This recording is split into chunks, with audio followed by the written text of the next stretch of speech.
तो देखो आज की क्लास में हम डिस्कस करेंगे कि हमें आज GSTR 3B कैसे फाइल करनी है। तो सबसे पहले GSTR 3B होती क्या है और हमें फाइल क्यों करनी पड़ती है।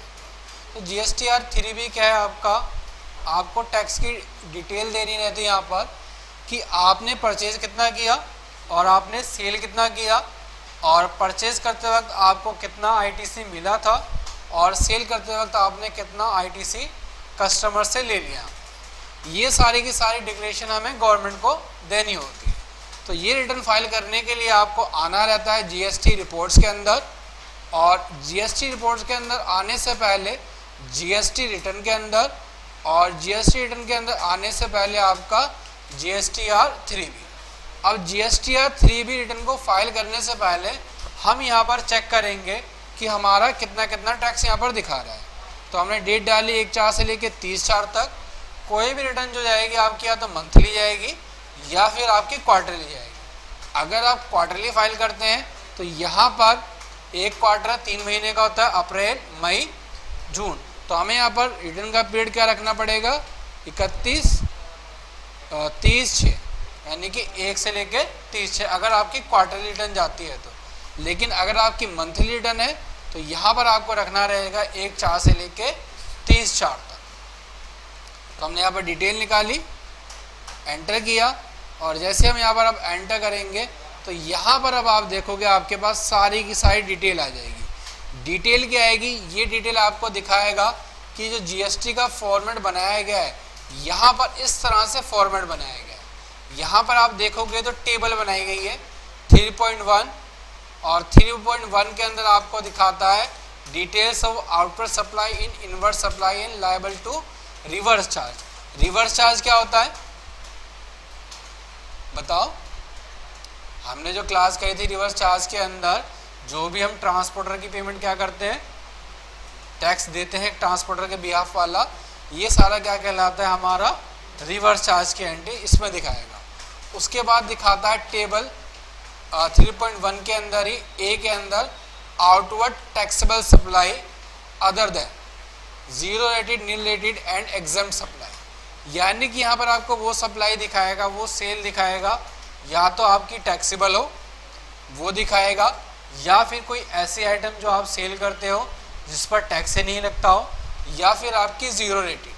जैसे कि अगर आपका बुक्स का बिजनेस है तो आपने देखा होगा बुक्स पर क्या है, आपका कोई भी टैक्स गवर्नमेंट चार्ज नहीं करती।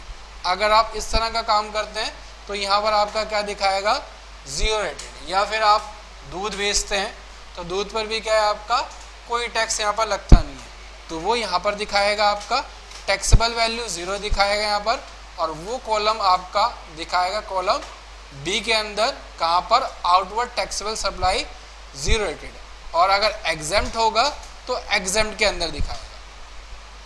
अब उसके बाद आप यहाँ पर देखोगे तो दिखाता है आपको आउटवर्ड टैक्सेबल सप्लाईज कितनी है आपकी, यानी कि आपने जो सेल करी है वो सेल कितने की करी है, आपने सेल करी है 52,77,543 रुपये 70 पैसे, और जिसका आपने IGST वाली जो सेल करी है उसकी वैल्यू है 49,638 रुपये 50 पैसे, और जो आपने CGST और SGST यानी कि आपने जो लोकल में सेल करी है उसकी वैल्यू ही है। अगर आप एंटर करेंगे यहाँ पर तो आपको क्या देखना है, सेल रिटर्न है, परचेज रिटर्न है, तो कोई सेल रिटर्न अगर होगी आपकी, परचेज रिटर्न होगी या सेल होगी आपकी, तो सारी के सारे इसके अंदर दिखा देगा। तो अब आप देखोगे टोटल सेल की वैल्यू, टैक्सेबल वैल्यू, और IGST वाली जो सेल है वो इधर आ जाएगी, और जो आपने CGST और SGST पर सेल करते वक्त जो टैक्स कलेक्ट किया उसकी डिटेल आपको यहाँ पर दिखाएगा। यानी कि आपकी टोटल सेल और टोटल सेल के साथ साथ आपने कितना टैक्स कलेक्ट किया है, ये कहलाता है हमारा आउटवर्ड टैक्सेबल सप्लाई। अगर टैक्सेबल सप्लाई है तो यहाँ दिखाएगा, और अगर आपकी टैक्सेबल सप्लाई नहीं है, अगर आप ऐसा बिजनेस करते हैं जिस पर टैक्स ही नहीं लगता, तो वो दोनों कॉलम आपको यहाँ पर B और C में दिखाएगा। ठीक है, अगर हमारा दूध का बिजनेस है या फिर हमारा बुक्स का बिजनेस है या फिर हम क्या करते हैं गेहूं या चावल ही बेचते हैं, तो यहाँ पर वो दोनों चीज़ें आपको दिखाएगा। ठीक है, उसके बाद आता है आपका inverse supply liable to reverse charge. Reverse charge वाला वो सभी सप्लाई जो हमने किसको करी है पेमेंट, ट्रांसपोर्टर को करी है, वो सारा का सारा आपको यहाँ पर दिखाएगा। देखो यहाँ पर, तो हमने ये सारी की सारी पेमेंट किसको करी हुई है, ट्रांसपोर्टर को पेमेंट करी हुई है। और ट्रांसपोर्टर से हमने क्या काटा हुआ है, जीएसटी भी काटा हुआ है। और जीएसटी के साथ साथ आप देखोगे, अगर आप आरसीएम के लिए निकालोगे जीएसटी मिसलेनियस यूटिलिटी के अंदर कहाँ पर, check post consolidated RCM payable, और यहाँ पर मंथली बेसिस अगर निकालोगे आप, अप्रैल मंथ का चेक करोगे तो यहाँ पर आप देखोगे तो यहाँ पर आपको बता देगा कि टोटल आपकी सप्लाई कितनी बनी है। यहाँ पर ये सप्लाई इतनी वैल्यू की बनी है, लेकिन आपने बाद में इसको चेंज कर दिया। तो टोटल आपने क्या करी है, 7,92,000 की पेमेंट करी है। और आपने जो आरसीएम कलेक्ट लगाया है अभी 675,150 पर ही लगाया है। अगर आप यहाँ पर F4 बटन दबा के दोबारा इसको ठीक कर दोगे तो ये आपका ठीक दिखाने लगेगा।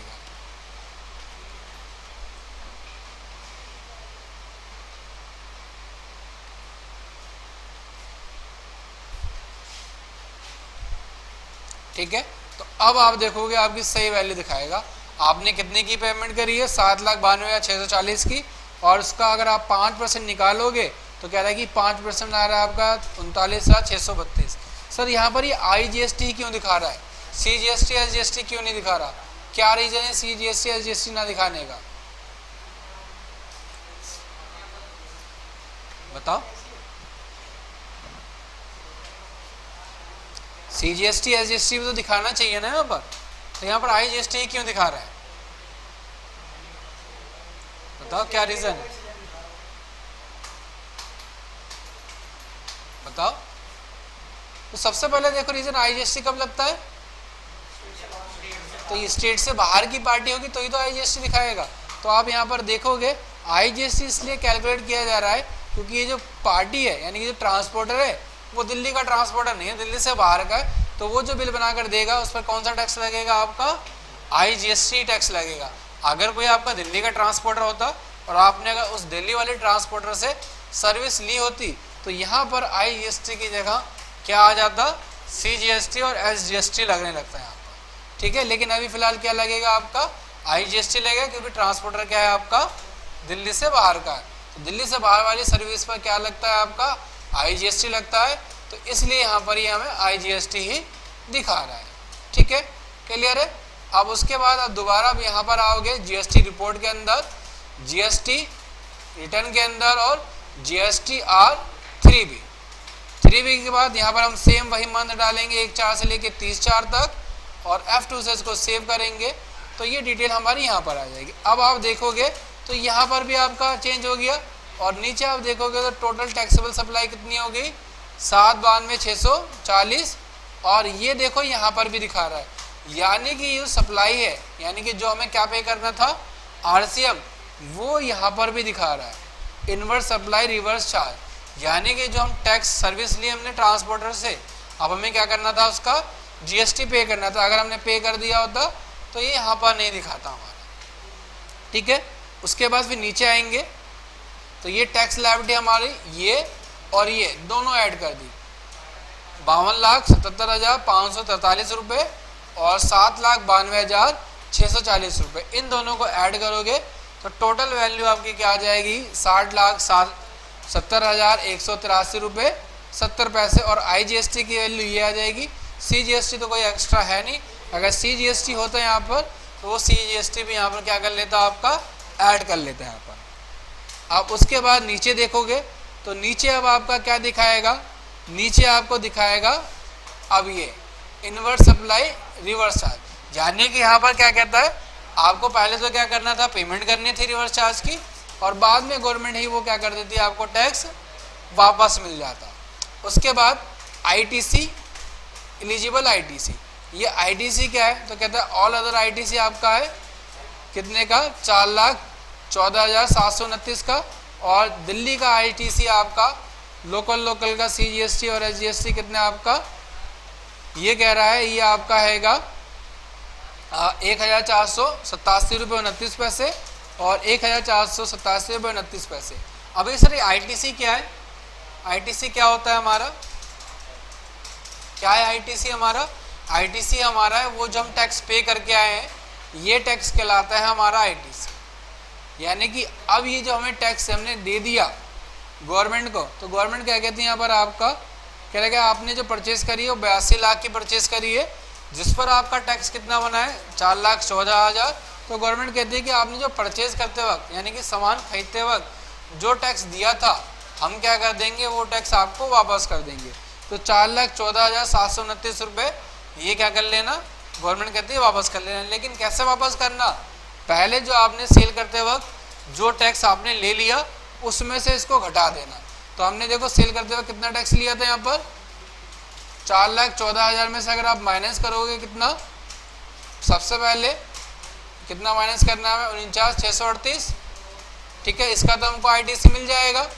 और माइनस करेंगे 1,07,129 और 1,07,129 यानी कि लगभग 2,63,000 ये और 49,000 ये माइनस करने के बाद जो आपका बचेगा आप क्या कर लेना, वो ले लेना।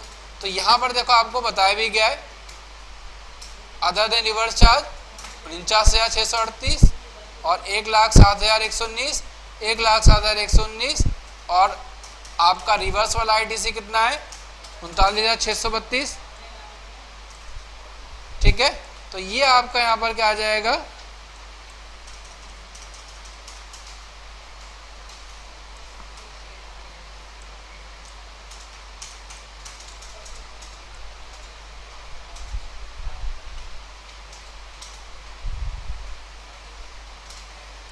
इतनी डिटेल आ जाएगी आपके पास।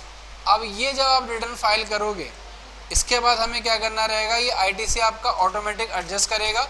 और अब हमें यहाँ पर क्या करना रहेगा, अब जो सब चीज़ें चेक कर लेंगे, सब चीज़ें ठीक है, उसके बाद हम आएंगे GSTR 3B के अंदर। और GSTR 3B के अंदर अब कहता है कि आपको जो GST रिटर्न फाइल करनी है वो कैसे करनी है, जैसन फाइल करनी है एज़ पर गवर्नमेंट टेम्पलेट। तो यहाँ पर हमें जो रिटर्न बनानी रहती है ये बनानी रहती है हमें जेसन फाइल के थ्रू। जेसन फाइल से हमारी डायरेक्ट ही रिटर्न अपलोड हो जाती है। अब यहाँ पर आपको क्या करना रहता है, मंथ का पीरियड सेलेक्ट करना है, किस मंथ की आप रिटर्न फाइल कर रहे हो। तो यहाँ पर अगर आप क्वार्टरली फाइल करते हैं तो क्या आ जाएगा 1/4 से लेकर 30/6 तक। लेकिन अगर आपने क्या करी है मंथली, अगर आप डीलर हैं तो यहाँ पर 1 महीने की आप क्या करेंगे रिटर्न को फाइल करेंगे। तो 1/4 से लेकर कब तक 30/4 तक, तो 30/4 तक डाला। और उसके बाद जैसे ही आप बाकी सब नॉर्मल एक्सपोर्ट फाइल करते हैं वैसे आप यहाँ पर एक्सपोर्ट फाइल करेंगे। लेकिन ये हमारा क्लाउड वर्जन है तो क्लाउड के अंदर एक्सपोर्ट थोड़ा अलग तरीके से होता है। तो यहाँ पर हम इसको क्या करते हैं, कॉपी कर लेते हैं।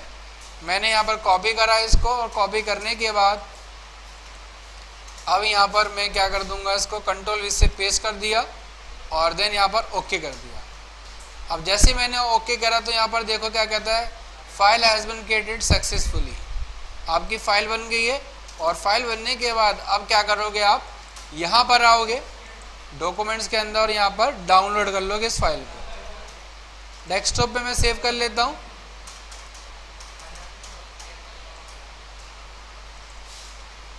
एक फोल्डर बना लेते हैं, उसका नाम रख देते हैं GSTR 3B। एंटर किया और यहाँ पर हम इसको सेव कर देते हैं। अब ये फाइल हमारी सेव हो गई। सेव होने के बाद हमें क्या करना है, अब आप आओगे चेक करोगे इसको तो यहाँ पर देखो पूरी डिटेल दिखाएगा आपको कि आपने जो रिटर्न बनाई है वो कैसे बनाई है आपने। अब आपका GST नंबर ये है, आप अप्रैल मंथ की रिटर्न फाइल कर रहे हैं और कौन सी रिटर्न फाइल कर रहे हैं, तो यहाँ पर ये कहता है कि आप जो रिटर्न फाइल कर रहे हैं आप फाइल कर रहे हैं GSTR 3B। और आप जो फाइल कर रहे हैं आपकी कंपनी का नाम AR ओवरसीज है। और आपने ये रिटर्न का जो फॉर्मेट बनाया है ये बनाया है आपने कैसे, ये बनाया आपने BG से। अब ये रिटर्न हमें क्या करनी रहेगी, GST के पोर्टल पर जाकर अपलोड करनी रहेगी। तो अपलोड करने के लिए हमें करना क्या है, हमको आना है गूगल पर। और गूगल पर आने के बाद यहाँ पर हमको क्या लिखना है, यहाँ पर हमको लिखना है www.gst.gov.in। ये लिखने के बाद अब हमें यहाँ पर क्या करना है, लॉगिन करना है। लॉगिन करने के लिए अब आपको यहाँ पर अपनी कंपनी का यूज़र आईडी और पासवर्ड डालना है। जो आपकी कंपनी का यूज़र आईडी पासवर्ड होगा वो डालेंगे यहाँ पर आप।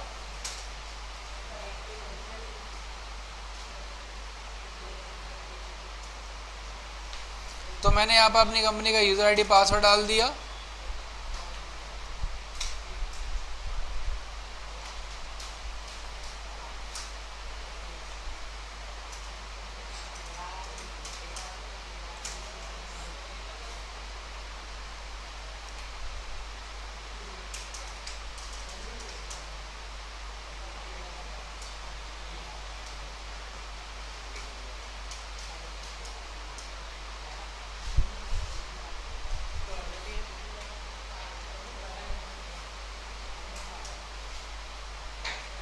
और यहां पर अब आपको क्या डालना है, कैप्शन कोड डालना है 832930 ना, यही दिया गया। अगर ये समझ नहीं आ रहा तो यहाँ से आप चेंज भी कर सकते हो इसको। अब जो चेंज हो जाएगा तो यहाँ पर आप दूसरा डाल दो आप 302986 और अब यहाँ पर क्या करोगे, आप लॉगिन करोगे। लॉगिन करोगे, अगर आपका ठीक होगा तो ये ग्रीन हो जाएगा और ग्रीन होने के बाद अब आपके यहाँ पर पोर्टल ओपन हो जाएगा। अभी यहाँ पर फिलहाल आप इसको रिमाइंड मी लेटर कर देना और जैसे आप इस पोर्टल को ओपन करोगे तो सबसे पहले आपको ये टॉपअप दिखा देगा। टॉपअप यहाँ पर क्या दिखाएगा, डैशबोर्ड दिखाएगा और लास्ट आपकी जो भी आपने लास्ट 5 रिटर्न फाइल करी होंगी फर्स्ट टाइम जैसे आप लॉगिन करोगे दिखा देगा। कह रहा है कि आपने अप्रैल मंथ की फ़ाइल कर दी है GSTR1, आपने फाइल कर दी है मार्च मंथ की GSTR1, आपने फाइल कर दी अप्रैल मंथ की GSTR1 और आपने फाइल कर दी है मई मंथ की GSTR1 और आपने फाइल कर दी है जून मंथ की GSTR1।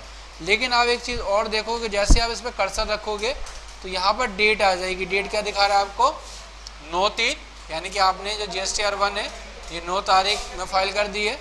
मार्च की जो आपने फाइल करी है, मार्च वाली आपने फाइल करी है 14 तारीख में और उसके बाद जो आपने फाइल करी है कौन सी, अप्रैल की, ये फाइल करी है आपने 10 तारीख में। मई वाली आपने फाइल करी है 10 तारीख में, लेकिन जो जून वाली रिटर्न है आपने वो फाइल करी है 14 में। यानी कि अगर आपने आप लेट रिटर्न फाइल करी है तो उसमें क्या लगेगा, आपका फाइन लगेगा। ठीक है, उसके बाद आप कहता है कि GSTR3B, तो ये आपने फाइल कर दी 19 तारीख की डेट में। ठीक है, ये आपने फाइल करी है 5/5 में, यानी कि अगले महीने फाइल करी है। ये आपने फाइल करी है 28/5 में, ये फाइल करी है आपने 24/5 में, 24/6 में और ये फाइल करी है आपने 21/7 में, यानी कि आपने इसको भी एक दिन लेट ही फाइल करा है। अब हमें एक फ़ाइल क्या करनी है, हमें फ़ाइल करनी है अपनी GSTR3B। तो हमें फ़ाइल करने के लिए आना रहेगा रिटर्न डैशबोर्ड के अंदर और जैसे हम रिटर्न डैशबोर्ड के अंदर हम अब आएंगे तो यहाँ पर आने के बाद अब हमें यहाँ पर क्या करना है, तो कहता है कि आपको जो रिटर्न फाइल करनी है वो किस मंथ की रिटर्न फाइल करनी है। आपने कहा कौन से ईयर की फाइल करनी है और किस मंथ की, तो हमने कहा ईयर की जो फाइल करनी है वो 21-20 की करनी है। अब कहता है किस ईयर की, क्वार्टर क्या है आपका, फर्स्ट क्वार्टर या सेकंड क्वार्टर है, तो फर्स्ट क्वार्टर तो यहाँ पर रखोगे फर्स्ट, और फर्स्ट क्वार्टर में मंथ कौन सा है आपका, अप्रैल, तो हमने यहाँ पर अप्रैल रखा और सर्च किया। तो जैसे हमने यहाँ पर सर्च किया तो आप देखोगे तो क्या कहता है कि कहता है details of outdoor supply of goods and services GSTR1 आपकी फ़ाइल हो चुकी है और GSTR3 आपकी फ़ाइल हो चुकी है।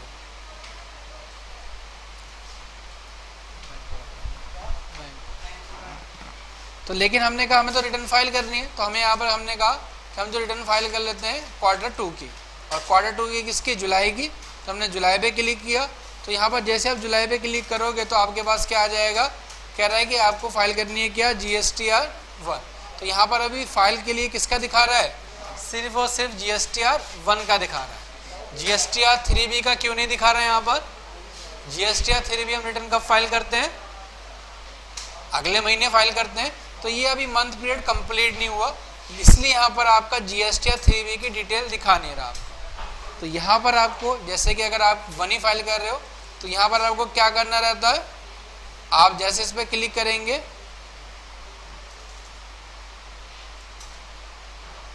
एक बार हम बैक आते हैं, बैक आए, बैक करा और बैक करने के बाद हमारे डैशबोर्ड पर आने के बाद अब हम दोबारा आए फाइल रिटर्न पर। फाइल रिटर्न पर आने के बाद अब हम कहाँ पर आए, जुलाई मंथ पर। तो जुलाई मंथ पे हमने क्लिक किया और क्लिक करने के बाद जैसे आप क्लिक करोगे तो यहाँ पर आपके पास दो ऑप्शन आ जाते हैं, प्रीपेयर ऑनलाइन और ऑफलाइन। ऑनलाइन का मतलब है कि आपको सिंगल इनवॉइस ऐड करने हैं तो ऑनलाइन करेंगे, लेकिन हमें क्या करना है, अपने बिजली के डाटा को यहाँ पर अपलोड करना है, तो उसके लिए हमें क्या करना रहेगा, प्रीपेयर ऑफलाइन। और जैसे हम ऑफलाइन पे क्लिक करेंगे तो ऑफलाइन पे क्लिक करने के बाद कहता है कि आपका फाइल डाटा कहाँ है, और आपको क्या करना रहेगा, चूज़ फाइल करना रहेगा और उस पाथ को यहाँ से सिलेक्ट कर दोगे और सिलेक्ट करने के बाद बैक टू फाइल कर दोगे। जैसे आप सेलेक्ट करोगे तो यहाँ पर आपका डाटा सारा का सारा अपलोड होना शुरू हो जाएगा। मुश्किल से आपके 5 से 10 मिनट लगेंगे, आपका डाटा अपलोड होगा। रिफ़्रेश करोगे, रिफ़्रेश करने के बाद बैक टू फाइल पर आओगे और बैक टू फाइल पर जैसे आप आओगे और यहाँ पर मंथ का सिलेक्शन करोगे और मंथ का सिलेक्शन करने के बाद आप जिस भी मंथ की रिटर्न फाइल करोगे, R1 करोगे तो R1 और GSTR 3B करोगे तो GSTR 3B। और जैसे आप GSTR 3B को ओपन करोगे तो आपकी सारी की सारी फिगर्स अब यहाँ पर जो आपने वहाँ डाली हैं वो सारी की सारी फिगर्स यहाँ पर आपकी ऑटोमेटिक दिखाने लगेगा।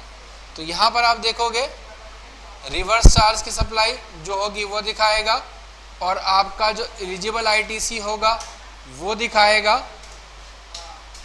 और अगर आप इसको डाउनलोड करना चाहोगे तो डाउनलोड भी कर सकते हो, और अगर आप यहाँ पर रिटर्न फाइल करना चाहते हो, अगर आप डायरेक्ट रिटर्न फाइल कर रहे हो तो यहाँ पर फाइल का बटन आ जाएगा और फाइल का बटन आने के बाद यहाँ पर आप इसको सबमिट करोगे। सबमिट करने के बाद एक OTP पूछेगा और OTP पूछने के बाद आप क्या कर दोगे, OTP वेरीफाई करोगे तो आपकी रिटर्न फाइल हो जाएगी। सबसे पहले रिटर्न फाइल करने से पहले हमें यहाँ पर चीज़ें मैच करनी होती हैं। क्या चीज़ें मैच करनी होती हैं, हम आएंगे दोबारा से कहाँ पर, GSTR 3B के अंदर, और यहाँ पर मंथ का सिलेक्शन करेंगे। मंथ का सिलेक्शन करने के बाद अब आप सारी चीज़ें देखोगे। आपकी आउटवर्ड सप्लाई इतनी दिखा रहा है, तो आउटवर्ड सप्लाई हमें देखने के लिए कहाँ जाना पड़ेगा, आउटवर्ड सप्लाई के अंदर आओगे, ओके करोगे तो यहाँ पर आप देखोगे आउटवर्ड सप्लाई की आपकी 52,77,543 रुपये। तो यहाँ पर ये सेम ही दिखा रहा है, सेम आ रही वैल्यू 52,77,543 रुपये 70 पैसे। IGST कितना है, 49,638 रुपये 50 पैसे। CGST आपका 107 रुपये, 1,07,119 रुपये 36 पैसे, 1,07,119 रुपये 36 पैसे। लेकिन यहाँ पर reverse charge, inverse supply, liable to reverse charge, ये आपकी वैल्यू आपकी गलत आ रही है। यहाँ पर कितनी वैल्यू दिखा रहा है, यहाँ की वैल्यू ये ज़्यादा दिखा रहा है और आपका CGST SGST भी दिखा रहा है, जबकि हमारे यहाँ पर CGST और SGST तो है ही नहीं। हमारा क्या है, सिर्फ और सिर्फ IGST, यानी कि जो डाला है inverse supply liable to reverse charge, ये या तो गलत डाल दिया या यहाँ पर ज़्यादा डाल दिया। तो यहाँ पर हम क्या करेंगे, इसको कैंसिल कर देंगे। उसके बाद हमें अब क्या चेक करना है, अब हमारा सबसे इम्पोर्टेंट काम चेक करना है एलिजिबल ITC हमारा कितना दिखा रहा था। यहाँ पर आप देखोगे तो अब ITC की फिगर क्या दिखा रहा था आपको, तो ITC की फिगर दिखा रहा था हमें यहाँ पर क्या, 4,14,729 रुपये 10 पैसे। तो 4,14,729 रुपये 10 पैसे। और यहाँ पर ये वाली फिगर तो दिखा नहीं रहा ना, तो ये दिखा रहा है 22,910 रुपये। ठीक है, तो यानी कि जो फाइल करी गई रिटर्न, ये भी यहाँ पर कुछ ना कुछ गड़बड़ी कर दी गई है रिटर्न के अंदर। आपकी बुक्स का डाटा और आपके पोर्टल का डाटा, ये दोनों आपका हमेशा ही मैच करना चाहिए। इन दोनों में कोई डिफरेंस नहीं होना चाहिए। अगर डिफरेंस है तो इसका मतलब यह है कि आपने जो रिटर्न डाली है वो आपकी रिटर्न कहीं ना कहीं गड़बड़ है, जिसकी वजह से आपका डाटा यहाँ पर मैच नहीं कर रहा। तो इस तरह से आपको GSTR 3B और GSTR 1 दोनों ही रिटर्न्स को यहाँ पर फाइल करना है। तो आज की क्लास हम यही ओवर करते हैं, बाकी हम अपना नेक्स्ट क्लास में डिस्कस करेंगे।